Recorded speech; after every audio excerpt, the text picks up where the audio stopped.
حیاتی کرہ زمین کے مختلف علاقوں میں مختلف جاندار پائے جاتے ہیں۔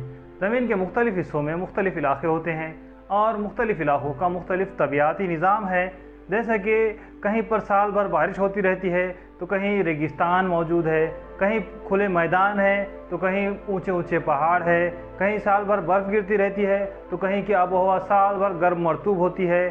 زمین پر پانی کے مختلف ذرائع ہیں، جیسے کہ کھارے پانی کے بحر اعظم ہیں، میٹھے پانی کے دریا ہوتے ہیں۔ بحر اعظموں کا کنارہ اتھلا ہوتا ہے اور بحر اعظم کناروں سے دور کئی کلومیٹر تک گہرے ہوتے ہیں۔ مختلف علاقوں میں رہنے والے جانداروں میں بھی مختلف تنوع پایا جاتا ہے، جیسے کہ برفانی علاقوں میں رہنے والے سفید بالوں والے ریچھ، آسٹریلیا میں رہنے والے کنگارو، گرم علاقوں میں رہنے والے ریچھ، افریقائی علاقوں میں رہنے والے شیر، ہاتھی۔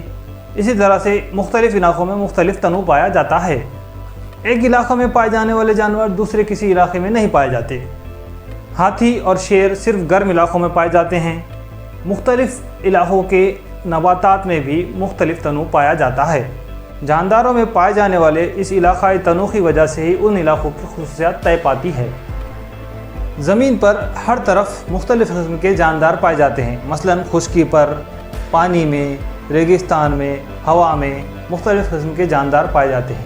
کرۂ ہوا، کرۂ آب، کرۂ ہجر میں مختلف قسم کے جاندار پائے جاتے ہیں، خوردبینی جاندار پائے جاتے ہیں۔